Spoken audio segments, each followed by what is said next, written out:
As-tu déjà croisé quelqu'un qui se croit meilleur que tout le monde?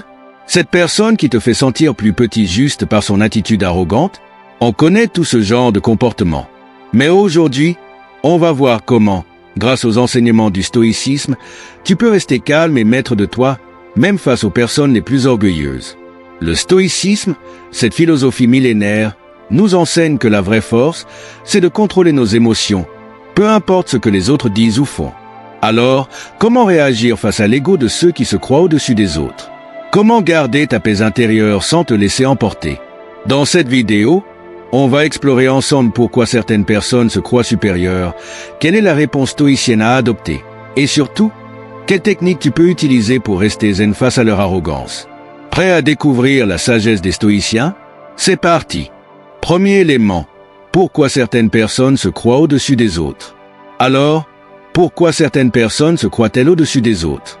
Pourquoi affichent-elles cet air de supériorité?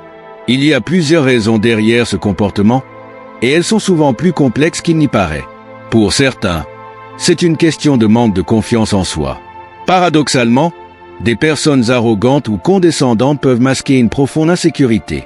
Elles adoptent une posture de supériorité pour compenser leurs propres doutes intérieurs, essayant de projeter une image de force là où elles se sentent vulnérables. D'autres, en revanche, sont influencées par leur éducation ou environnement social. Elles ont grandi dans un milieu qui valorise l'apparence, le statut ou la richesse. Elles apprennent, souvent inconsciemment, à mesurer la valeur d'une personne par ses possessions matérielles, son succès ou sa position dans la société. Cela les pousse à se sentir supérieurs aux autres, pensant que leur valeur dépend de ces critères extérieurs. Il y a aussi un facteur culturel. Dans certaines sociétés, la compétition et la réussite personnelle sont fortement valorisées, parfois au détriment des relations humaines. Cela peut entraîner un sentiment de supériorité pour ceux qui se croient gagnants dans ce jeu social. Ils pensent que leur succès les place au-dessus de ceux qui n'ont pas atteint les mêmes résultats, les poussant à voir les autres comme des perdants. Mais ce n'est pas tout. La psychologie joue un rôle crucial. Certains individus développent un ego surdimensionné en raison d'un besoin profond de reconnaissance. Ils cherchent constamment à se sentir validés, à être admirés ou respectés. Et pour cela, ils se placent souvent au-dessus des autres, utilisant cette attitude pour obtenir une sorte de gratification. Enfin, il y a ceux qui, après avoir atteint un certain niveau de pouvoir ou de réussite, oublient d'où ils viennent. C'est le fameux effet de l'ivresse du pouvoir. Ces personnes se croient intouchables, pensant que leur statut leur confère une supériorité naturelle. Elles peuvent être dans des positions d'autorité, dans des sphères influentes, et utiliser cela pour se sentir au-dessus.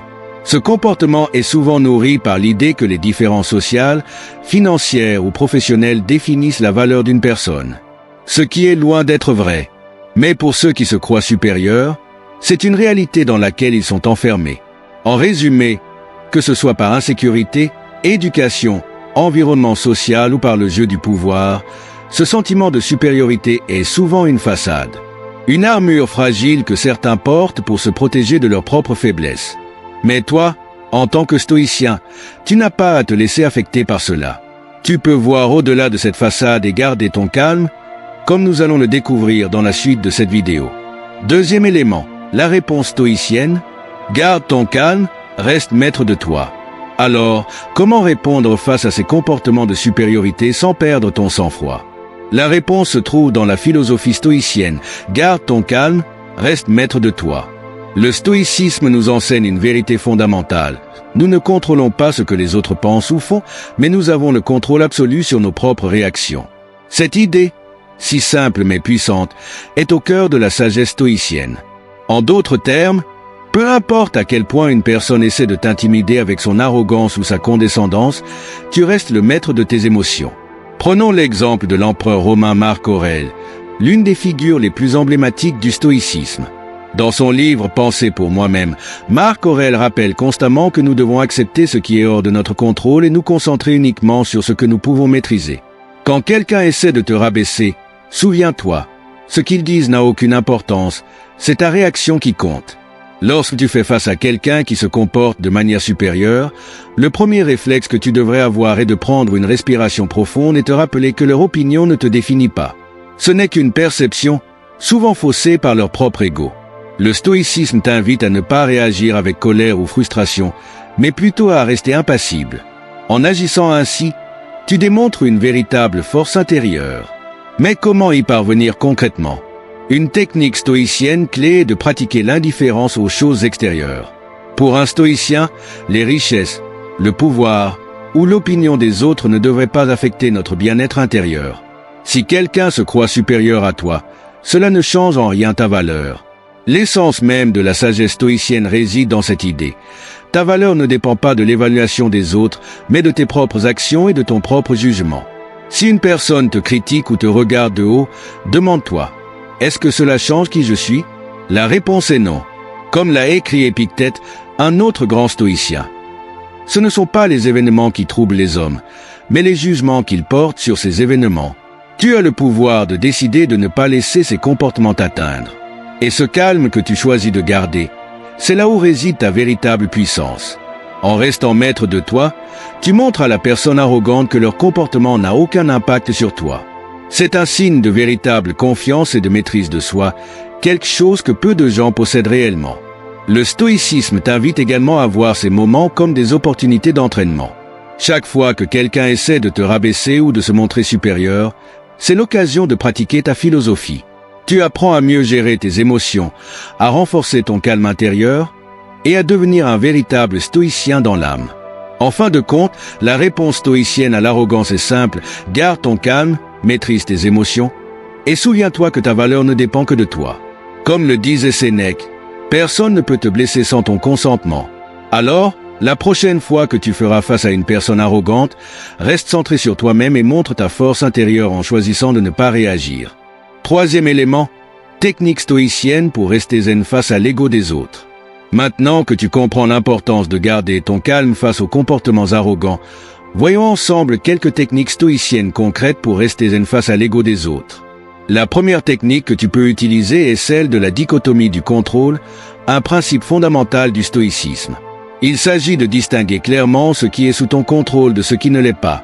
Quand une personne te parle de manière condescendante ou tente de te rabaisser, pose-toi cette question. Est-ce que je peux contrôler ce qu'ils pensent ou disent? La réponse est non. Par contre, ce que tu peux contrôler, c'est ta réaction. Si tu te concentres uniquement sur ce que tu peux maîtriser, tu seras bien moins affecté par les comportements des autres. Ne laisse pas l'arrogance des autres t'ébranler, car elle ne dépend pas de toi. La deuxième technique est la pratique de la visualisation négative. Les stoïciens avaient pour habitude de s'imaginer les pires scénarios possibles pour se préparer mentalement aux épreuves de la vie. Cette pratique, appelée préméditation des mots, préméditatio malorum, te permet d'anticiper les moments où tu pourrais être confronté à des comportements arrogants. Imagine-toi en train de rencontrer une personne particulièrement égocentrique ou condescendante. Visualise cette situation et imagine-toi rester calme, indifférent à leur attitude. En te préparant mentalement à l'avance, tu te rendras compte que quand la situation réelle arrivera, tu seras déjà prêt à la gérer sans stress ni frustration. Ensuite, une autre technique clé du stoïcisme pour garder ton sang-froid est la respiration consciente. Quand tu sens la colère monter face à une personne arrogante, prends un moment pour respirer profondément. La respiration est un outil puissant pour apaiser l'esprit et retrouver ton calme. Inspire profondément, retiens ta respiration pendant quelques secondes, puis expire lentement. Répète cet exercice plusieurs fois si nécessaire. Tu verras que cela aide instantanément à calmer tes nerfs et à garder ton esprit clair. La colère s'évanouit et tu redeviens maître de toi. Une autre pratique importante est celle de la perspective universelle. Quand tu es confronté à quelqu'un qui se croit supérieur, prends du recul et observe la situation dans un contexte plus large. Nous sommes tous de simples humains, éphémères, dans un univers infini. Les arrogants, comme toi, sont des êtres fragiles et mortels, avec leurs propres peurs et insécurités. Rien de ce qu'ils disent ou pensent n'aura d'importance dans le grand schéma des choses. Adopter cette perspective permet de relativiser la situation et de ne pas te laisser emporter par l'ego des autres. Ce qui peut sembler insupportable dans l'instant devient insignifiant avec un peu de recul. Enfin, une dernière technique est la réflexion sur la mort ou memento mori. Les stoïciens se rappelaient souvent que la vie est courte et que nous devons nous concentrer sur l'essentiel. Pourquoi gaspiller ton énergie et ton temps précieux à te préoccuper de l'ego des autres? Quand tu réalises que la vie est brève, tu cesses de te laisser affecter par des situations triviales. Les arrogants qui essaient de te rabaisser ne méritent pas que tu sacrifies ta paix intérieure pour eux. Au lieu de réagir, rappelle-toi que chaque moment de calme que tu préserves est un moment de liberté. En résumé, utilisez la dichotomie du contrôle, la visualisation négative, la respiration consciente, la perspective universelle et la réflexion sur la mort sont des techniques simples mais puissantes pour garder ton calme face à l'ego des autres. Elles te permettent de rester zen, centré et maître de toi-même, peu importe les provocations ou l'arrogance auxquelles tu fais face. Voilà, tu as maintenant toutes les clés pour gérer les comportements de supériorité grâce à la sagesse stoïcienne. Que ce soit à travers la maîtrise de soi, la visualisation négative ou encore la distinction entre ce que tu peux et ne peux pas contrôler, tu es désormais prêt à faire face aux égos les plus démesurés. Rappelle-toi, ce n'est pas l'arrogance des autres qui te définit, mais bien ta réaction. En restant zen et maître de toi-même, tu choisis de ne pas accorder d'importance aux provocations. Le stoïcisme nous enseigne que la paix intérieure est bien plus puissante que toute forme de domination extérieure. Alors, la prochaine fois que tu croiseras quelqu'un qui se croit supérieur, n'oublie pas, respire, garde ton calme et reste centré sur ce qui compte vraiment. Car comme le disait Marc Aurèle, le bonheur de ta vie dépend de la qualité de tes pensées. Si cette vidéo t'a aidé à mieux comprendre comment rester maître de toi face au comportement de supériorité, n'hésite pas à t'abonner pour plus de contenu inspirant sur le stoïcisme et la philosophie de vie. Merci de nous avoir suivis et à très bientôt pour de nouveaux enseignements.